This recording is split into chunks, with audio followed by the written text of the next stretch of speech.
রংপুরের মাটি সোনার চেয়েও খাঁটি। এ কথাটা কেন বললাম বন্ধুরা? আমাদের উত্তরা এলাকায় বছরে ৩টা ফসল ওঠে। এই ধান অথবা গম, ভুট্টা, আবার ধান অথবা আলু। কারণ হলো কৃষি মানে আবারটার ওপর এখন বর্তমান লাভ নেই বেশি একটা। এখন যাদের জমি আছে তাদেরকে তো আবাদ করতে হবে, তাই না? যেমন ধরেন এবারকার সিজন হিসাবে আবাদ করা লস, বৃষ্টি নেই, এইগুলো শ্যালোর জল দিয়ে গাচ্ছি। ধরেন আপনার 25 শতক, অন্য অন্য এলাকায় তো আপনার ধরেন বিঘা কাঠা, কিন্তু শতকটা চারিপাশে প্রচার সবাই জানে। আপনার 25 শতকের মাটির জল দিতে 2 লিটার তেল গেছে। 2 লিটার তেলের দাম হলো আপনার 230 টাকা। তারপর আপনার ধরেন জমিটা যে চাষ করব, গাড়বো, যে ধানটা লাগাবো, সেটার মনে করো 3টা চাষ করতে গেলে আপনার 25 শতক চাষ করতে গেলে আপনার 3 চাষ করতে গেলে 25 শতক চাষ করলে আপনার 350 টাকা।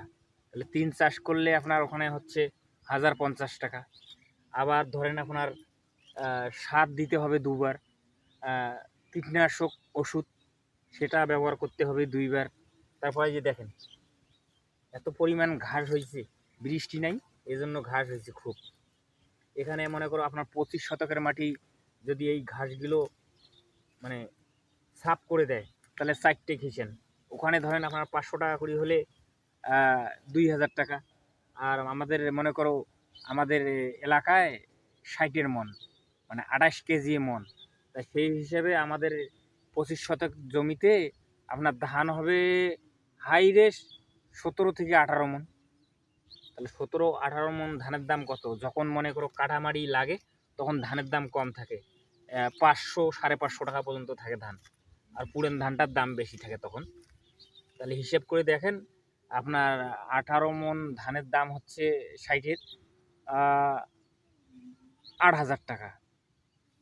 কিন্তু আপনার খরচ মোটামুটি এই পাশে অনেক হয়ে যায়। এই জন্য কেউ কেউ কৃষি আবাদ করতে চায় না, ভুই কন্ট্রাক্ট দেয়।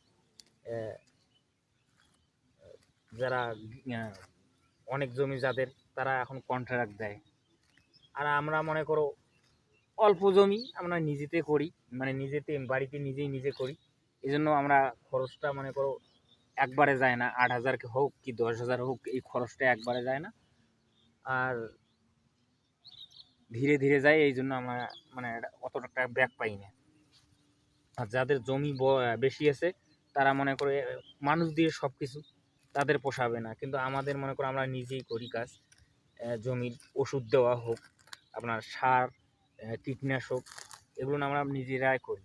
এই জন্য আমাদের খরচটা একটু কম দেয়। আর যাদের মনে করো অনেক জমি, তাদের মনে করো সব কিনা, এই জন্য তাদের পোষায় না, জমি কন্ট্রাক্ট দেয়। তা ঠিক আছে বন্ধুরা, সবাই ভালো থাকবেন, সুস্থ থাকবেন, সবার জন্য শুভকামনা।